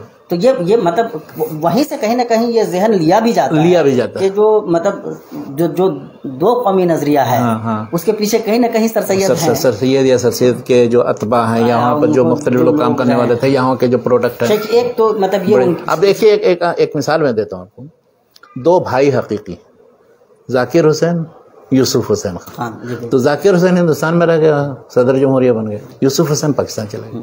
اس طرح کے بہت سے ہیں کہ جنہوں نے علی گڑھ میں تعلیم حاصل کی، وہیں سے سارا اپنا نام ان کا وہ سب کو شمار اسی میں ہوتا ہے. لیکن اس کے بعد والا ڈاکٹر ذاکر حسین پھر الگ ہو کر کے جامعہ ملیہ کے وہ وائس چانسلر اس سے وابستہ ہو گئے. ہاں تو یہ ہے کہ سیاسی طور پر اس زمانے میں 19ویں صدی میں کوئی تحریک چلانا یا کوئی انگریزوں کے خلاف کچھ کرنا یہ ذہن میں سر سید کے نہیں آیا بالکل. اب جو بھی بعد میں ہے ان کو جس انداز میں، اب ان کے سارے جتنے اسپیچز ہیں، ان کے اخباروں میں جو مضامین ہیں، ان کے خطوط ہیں، وہ سب پڑھیں. اس میں کہیں آپ کو ایک جگہ بھی کوئی یعنی میرا مطلب یہ تھا شیخ اس پوری گفتگو کا کہ سر سید کے جو وہ افکار تھے ان سے مسلمانوں کا جو ایلیٹ طبقہ تھا وہ متاثر ہوا اور رہا وہ آزادی تک ایسے ہی تھا. ایک بڑا طبقہ متاثر ہوا، یعنی خاص طور سے کہ بھائی ہم انگریزوں کے لویال رہیں گے، ہم ان کے خلاف نہیں وفادار. لیکن وہ یہ مطلب جو انہوں نے دیوار کھڑی کی تھی وہ دیوار ٹوٹی بھی، مسلمانوں نے پوری قوت کے ساتھ توڑ دی، مخالفت کی. یہ کب ہوا؟ یہ 1919-20 کے بعد سے شروع ہوا. وہ 2-3 واقعات ایسے ہوئے، جلیانہ والا باغ کا واقعہ پیش آیا، پھر اس کے بعد تحریک خلافت اتفاق سے ادھر جو خلافت کے الغاء سے متعلق ترکی میں ہو رہا تھا تو وہ پھر مسلمان ہندو مل گئے، اس کے بعد کانگریس اور پھر مسلم لیگ. اس زمانے میں تو کبھی کبھی جلسے سب ایک جلسہ اس کا ہوا ابھی خلافت کا، اس کے بعد پھر وہیں مسلم لیگ کا جلسہ ہو رہا، پھر وہیں پر کانگریس کا صحیح. یعنی یہ 1919-20 کا زمانہ جو تھا یہ پورے طور پر ملکی اتحاد کا زمانہ تھا. اس میں آپس میں یہ اختلافات نہیں تھے، اور کچھ دن تک یہ چلا، اس کے بعد پھر اختلافات ہو گئے پیدا. کانگریس اور ہم یہ کہہ سکتے ہیں کہ وہ پوائنٹ ہے جہاں سے مسلمان سر سید کے جو سیاسی افکار ہیں ان سے نکل جاتے اور جدوجہد آزادی میں لگ جاتے. بالکل جدوجہد آزادی یہ تو ان کے سیاسی افکار کی بات تھی. تعلیمی جو اتنا بڑا انقلاب انہوں نے رونما کیا اور اتنا کالج کھولا، اس کے بعد ہر سطح پہ جو تعلیمی پیش رفت ہے اس کی کئی شکلیں ہیں. اس سے خاص طور سے اردو سے ان کا وہ انسلاک بھی تھا، اردو زبان. اور جب علی گڑھ تحریک کی ہم بات کرتے ہیں تو خاص طور سے اردو اس سے جڑتی ہے. مانا جاتا ہے کہ اردو کی اصلاح مطلب مختلف سطحوں پہ اس کی ترویج و اشاعت کا کام یہ سر سید تحریر کن کن سطحوں پہ یہ بہت بڑا میدان ہے. اور بلکہ اس سلسلے میں سر سید ہی کا نام لیا جا سکتا ہے کہ پہلے ہم نے ذکر کیا تھا کہ وہابی تحریک کا جو لٹریچر ہے، اس کے بعد دوسرے نمبر پر اگر آپ کسی کا نام لے سکتے ہیں تو سر سید ہی کا نام لے سکتے ہیں حیثیت تاریخ کے.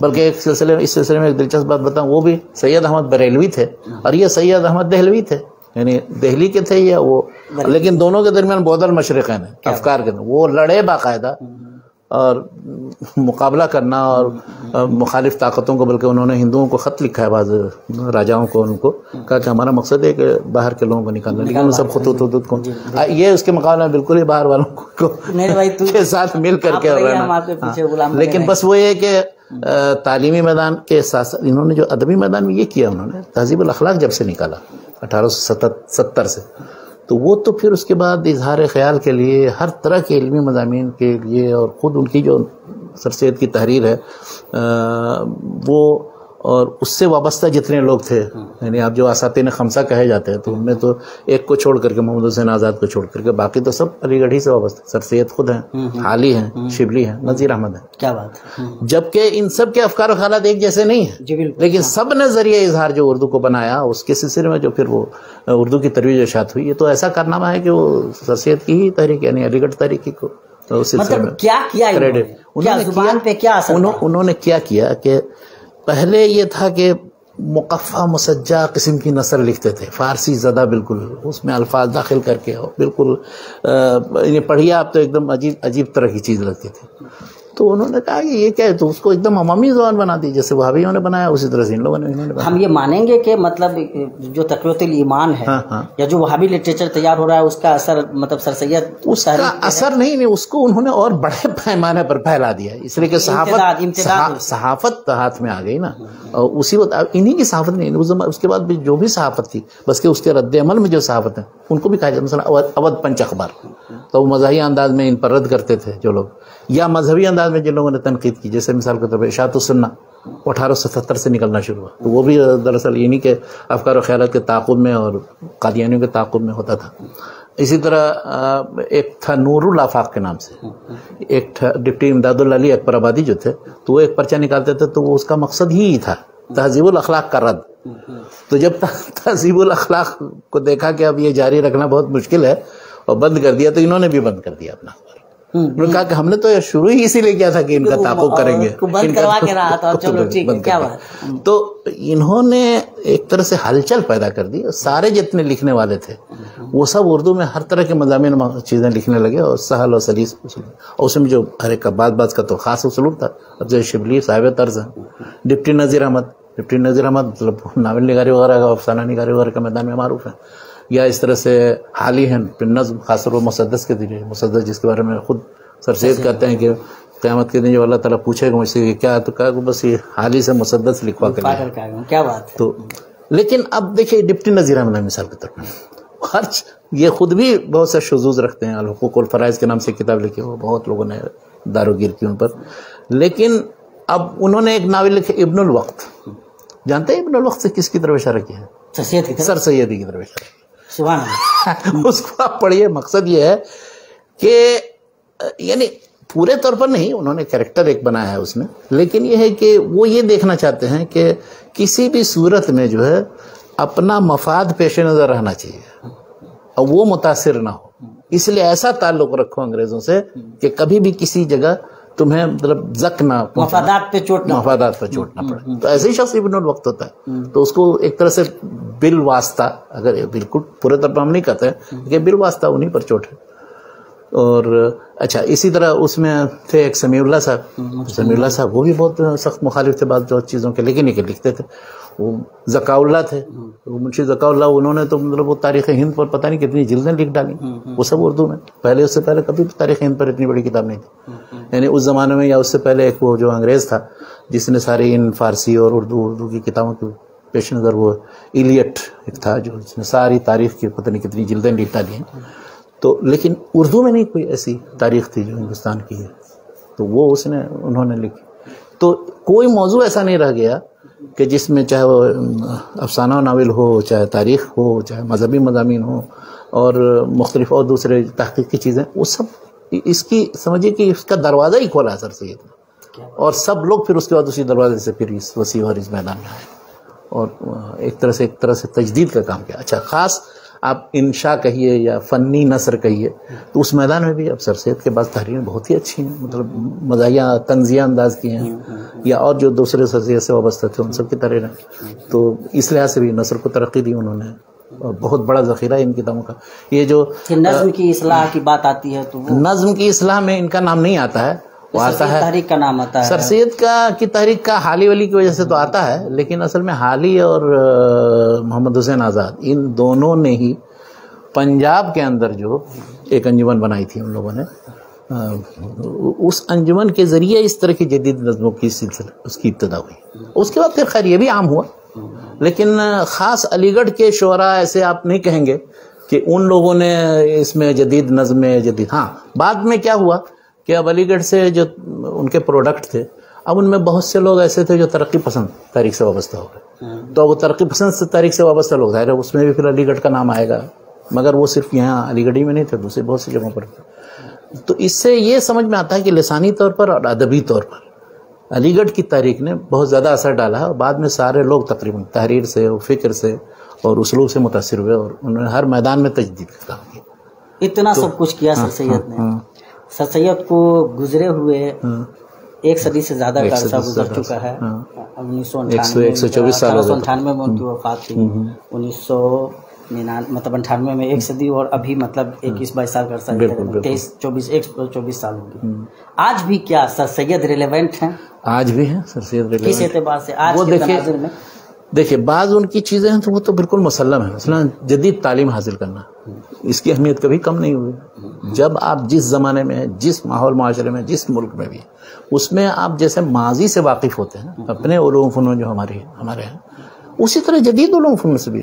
کب روکا ہے اسلام نے؟ کب مسلمانوں نے اس سے بے توجہی برتی ہے؟ ماضی میں نہیں برتی ہے. یہ جب زوال کا زمانہ آیا نا، یہ 300-400 سال کا زمانہ ہے، یہ اس میں لوگوں نے ان علوم کو چھوڑ دیا یا اس سے کنارہ کش ہو گیا، اور یہ بہت بڑے اسباب میں سے زوال کے.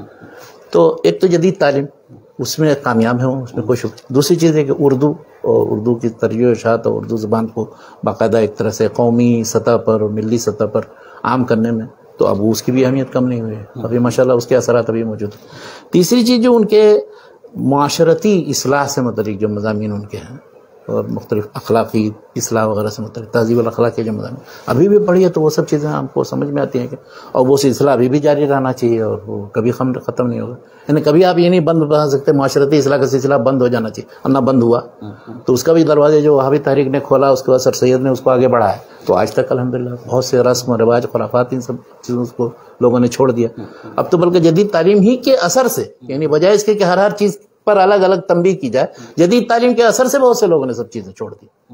تو یہ ہے لیکن اس کے جو بعد مضر اثرات ہوئے ان کی طرف بھی آنا چاہیے. مضر اثرات میں یہ ہے کہ اب مثلا آپ دیکھیے گا کہ بڑے سے بڑے جو ملحد قسم کے یا بے دین قسم کے لوگ ہیں یا اسلام کے خلاف بولنے والے یا اسلامی تاریخ کے خلاف یا اورنگزیب کے خلاف ہو اس میں آپ دیکھیے کسی نے کہیں سے کوئی شوشہ چھوڑا اب کوئی بھی چاہے وہاں سے نہ بھی ہو کہیں دوسری جگہ سے شوشہ تائید کرنے والے علی گڑھ والے موجود ہیں. اکثر قضایا میں مسائل میں آپ دیکھیں گے کہ علی گڑھ کے لوگ جو ہیں وہ اس انحراف میں اس کا ساتھ دے رہے ہیں. چاہے انکار حدیث کا مسئلہ جو بھی مسئلہ آپ لے لیجیے وہ اس میں ضرور اس میں اپنا بڑا ہاتھ باقاعدہ وہ اپنا حصہ رکھ دیتے ہیں اس میں اور اس طرح. حالانکہ یہ چیز مطلوب نہیں تھی. سر سید نے یہ نہیں کہا تھا کہ اس طرح کی کوئی بھی گمراہی ہو اس میں وہ ساتھ دو یا گمراہوں کا پیشوا بن جاؤ.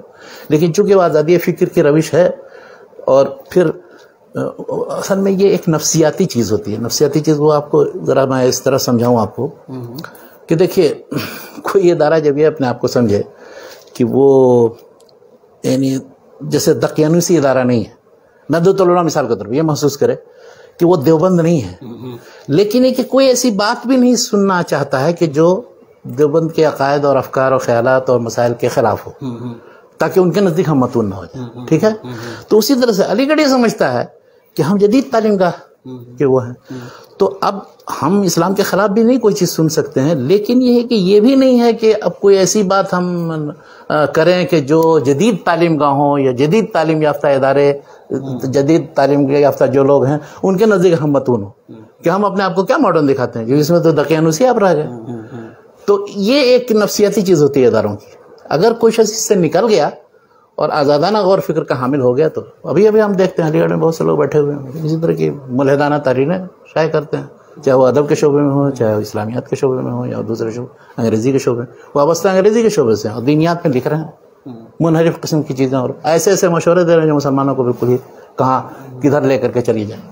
تو میں نام نہیں کسی کا بھی لینا چاہتا ہوں اس کی ضرورت بھی نہیں ہے. تو ایک تو یہ بات ہے کہ ان کے ہاں جو یہ ہے کہ کسی بھی طرح کے انحراف یا شذوذ کی وہ من اوائل من یصدق اور اس کے بعد اس کی ترویج و اشاعت کریں گے. کسی مسئلے میں آپ دیکھ لیجیے تو اس کی تو مطلب جو بیج ڈالنے کا کام ہے وہ تو سر سید صاحب نے کیا تھا تو اب جو ان کے وابستگان ہیں وہ کہیں نہ کہیں تو ان کو یہ اس کے مضر اثرات میں سے نہ ہوگا. یہ تو مثبت چیز نہیں. اچھا اسی طرح سے مضر اثرات میں اس کے یہ دیکھیے کہ خود سر سید کے بارے میں یہ کہا جاتا ہے ان کے تذکرہ نگاروں نے لکھا بھی ہے کہ وہ نماز اور روزہ کی بہت زیادہ اہتمام نہیں کرتے تھے بہت پابندی نہیں کرتے. اب وہ اکیلے پڑھ لیتے رہے ہوں گے یا کچھ لیکن چونکہ ان کو نہیں دیکھتے تھے بہت زیادہ لوگ اس وجہ سے ان کو باقاعدہ متہم کیا ہے. برعکس طور پہ یہ بات کہی جاتی ہے کہ سر سید بہت پابند تھے بلکہ ایک واقعہ وہ بزرگ جو حال ہی نے جو حیات جاوید میں نقشہ کشی کی ہے وہ شبلی کے بقول وہ مدلل مداحی ہے صرف اور کچھ نہیں دوسرا پہلو دکھایا ہی نہیں انہوں نے. نہیں وہ ٹھیک ہے لیکن سر سید کے بارے میں جو عام تاثر ہے وہ بہت ہی پابند مسلمان تھے. صرف داڑھی رکھ لینے سے نہیں پابند آدمی ہو جاتا ہے بلکہ ان کے بارے میں یہ کہا جاتا ہے کہ مطلب وہ ایک موقع سے ایک آدمی نے ان سے شکایت کی کہ میں نماز پڑھ رہا تھا تو میں جہاں ملازمت کرتا ہوں مجھے روکا جا رہا. تو انہوں نے جواباً کہا کہ بھائی ہم مسلمان ہیں اور اپنی بعض کوتاہیوں کی وجہ سے کبھی چھوٹ جائے تو دوسری بات ہے لیکن اگر کوئی ہمیں اللہ کی عبادت سے روکے ہم رک جائیں تو یہ تو ہمارے دین اور ایمان کا مسئلہ ہے. تمہیں تو اسی وقت چھوڑ دینا چاہیے تھا اور مجھ سے مطلب استغفار کی ضرورت نہیں. یہ کہا اس سے کیا پتہ چلتا ہے؟ اس سے پتہ چلتا ہے کہ بہت ہی متحمس تھے اور باقاعدہ مطلب اسلام کا جذبہ ان کے اندر یہ نہیں تھا کہ ختم ہو گیا لیکن خود عملاً کیا تھے اس کے بارے میں معاصرین کی شہادتیں موجود کہ وہ اب جیسے آپ ان کا حالات پڑھیے اس میں نزہۃ الخواطر میں تو سید عبدالحی حسنی باقاعدہ ان سے ملے تھے جانتے ہیں ان کو اچھی طرح سے اور ان کے حالات لکھے ہیں تو اس میں مطلب یہ کہ نماز اور روزے سے متعلق بہت زیادہ پابندی نہیں تھی ان کے یہ انہوں نے لکھا اور ان کے سارے مسائل جتنا شذوذ ہے ان کے یہاں وہ سب گنا ہے تقریباً 40-45 مسئلہ. تو بہرحال مطلب جو اثرات ایسے جو مضرت اس میں یہ ہے کہ عام طور پر دیکھیے گا علی گڑھ کے فارغ ٹھیک ہے نماز پڑھ بھی لیتے ہیں لیکن بہت سے لوگ نماز کا مذاق اڑانے والے بھی مل جائیں گے اور بہت سے لوگ اس کو دینی چیزوں کا اہتمام نہیں. تو یہ علی گڑھ کی شان نہیں ہونی چاہیے. کیا بات ہے. آپ اگر باہر جاتے ہیں وہاں سے نکل کے تو دکھائی جیسے شیروانی کے ذریعے آپ دکھاتے ہیں تو اسی طرح سے اپنے ان آداب اور اخلاق اور تہذیب کو بھی جس طرح سے دکھاتے ہیں تو اس میں یہ چیز شامل ہونی چاہیے کہ آپ دیندار ہیں مسلمانیت اور ایک مسلمان اچھے مسلمان ہیں. یہ دکھائیے یہ نہیں بلکہ حتیٰ کہ وہاں کوئی ہندو بھی پڑھ کر کے نکلے تو یہ دکھائے کہ ہاں میں علی گڑھ میں جا کر کے وہ اس ٹکسال میں ڈھل گیا ہوں ابھی. اور بالکل تہذیب کی نمائش تو علی گڑھ والے اچھی کرتے ہیں لیکن یہ کہ اس میں مطلب دین کی یا اپنے روایات کی مخالفت کا عنصر نہیں ہونا چاہیے. یہ جب جیسا کہ سر سید نے مثلا اتنی لمبی داڑھی رکھی تھی اور وہ کبھی مروب نہیں ہوئے کسی سے مروب نہیں ہوئے لیکن آج کل کے لوگ وہ معمولی کتنے لوگ داڑھی رکھتے ہیں. سر سید سب سے بڑی شخصیت جو ہماری پوری تاریخ میں مروب ہوئی ہو تو سر سید ہی تہذیب سے لے کر کے ایک ایک چیز سے مروب تھے. کھانے پینے تک کے آداب وہ ہمارے بدلنا چاہتے وہ سب بدل دینا تو کیسے مروب نہیں ہو تو مکمل مروب تھے. وہ تو ہم سمجھتے ہیں کہ شاید انہی چیزوں پر ہم تنقید کرتے ہیں اسی لیے ان کو ہم پورے طور پر کلی طور پر نہیں قبول کر سکتے ہیں. اسی لیے انہوں نے تعلیمی تحریک چلائی یونیورسٹی ماشاءاللہ یونیورسٹی کے اثر سے ماشاءاللہ ہزاروں آدمی نکلے اور فارغ ہوئے اور مسلمانوں کو جو علمی ترقی ملی وہ سب ان کے حسنات میں سے. اس طرح سے ان کا جو دینی جذبہ تھا اور قدوۃ احمدیہ لکھے لیکن جس راہ پر پورے قوم کے سب بچوں کو لگا دیا اگر وہ ان کی نصیحت کے مطابق ٹھیک ٹھاک نکلے ہیں تب تو صحیح ہے اور اگر وہ بگڑ گئے تو اس کی ذمہ داری بھی تو اسی علی گڑھ کی تحریک پر جائے گی. جزاکم اللہ خیر شیخ. ٹائم بھی ہمارا ہو چکا ہے اور لگ بھگ جن موضوعات کو ہم چھیڑنا چاہ رہے تھے وہ جو سوالات ہم لینا چاہ رہے تھے الحمدللہ وہ سارے لے لیے گئے اور ہمیں محسوس ہوتا ہے کہ انشاءاللہ علی گڑھ کو ہم لوگوں نے بس یہ کہ علی گڑھ کی تحریک کے بہت سے جوانب اور پہلو ہیں. سیاسی پہلو اگر اس کا کمزور ہے مثال کے طور پر یا مذہبی طور پر اگر آپ دیکھتے ہیں کہ سر سید کے بعض چیزیں وہ جمہور کے خلاف ہیں وغیرہ وغیرہ لیکن اور دوسرے جو جس غرض سے قائم کی تعلیمی اعتبار سے اس میں کامیاب ہے اور علی گڑھ کے لوگ فارغین ماشاءاللہ آپ دنیا کے کسی کونے میں آپ چلے جائیے وہاں پر آپ کو مل جائے. بالکل اور یہ بہت بڑی چیز ہے اور اس زمانے سے لے کر کے آج تک علی گڑھ کے ذریعے جتنے لوگ نکلے پھر علی گڑھ کے پروڈکٹ جو لوگ ہیں انہوں نے جا کر جو دوسری جگہوں پر ہر طرح کے ادارے قائم کیے بر صغیر میں. ادھر جو 125 سال کے اندر 150 سال کے اندر جتنے ادارے قائم کیے جامعہ ملیہ سے لے کر کے اور آج تک کوئی ماڈرن کوئی پالی ٹیکنک کچھ تیار کرتا ہے یا کوئی جدید تعلیم کا اختیار کرتا ہے تو وہ سب سر سید ہی کے فکر کا امتداد ہے. کیا بات ہے. یہ بہت بڑا اثر ہے. کیا بات ہے. بالکل. تو انہی چند کلمات کے ساتھ بے انتہا شکریہ جزاک اللہ. ہم لوگوں نے بات کی آئندہ پھر اس طرح کی کسی شخصیت اور تحریک کو لے کر ہم آپ سے روبرو انشاءاللہ ہوں گے. ابھی ہم شیخ کو زحمت دیتے رہیں گے اور گفتگو کا سلسلہ انشاءاللہ آئندہ بھی جاری رہے گا. اللہ پاک تعالیٰ سے دعا ہے کہ اللہ پاک تعالیٰ شیخ کا سایہ ہم پہ تعدیر صحت و عافیت کے ساتھ برقرار رکھے اور ہمیں استفادہ کی توفیق دے. آپ سے گزارش کریں گے کہ ویڈیو کو زیادہ سے زیادہ شیئر کریں لوگوں تک پہنچا دیں اور سوالات آپ بالکل رکھ سکتے ہیں. یہ بالکل ضروری نہیں ہے کہ لائیو سوالات لے لیے جائیں. انشاءاللہ آئندہ پروگرامز میں ہم وہ سوالات شیخ کے سامنے ضرور پیش کریں گے. کوئی استفسار ہو تو استفسار کا جواب بھی لینے کی کوشش کریں گے یا کوئی نقطہ ہو جو آپ سمجھتے ہوں کہ آپ ایڈ کر سکتے ہیں تو آپ کو ضرور ایڈ کرنا چاہیے. انشاءاللہ ہم اور ہمارے قارئین سامعین ناظرین ضرور استفادہ کریں گے. جزاکم اللہ خیر. بارک اللہ فیکم. السلام علیکم ورحمۃ اللہ وبرکاتہ.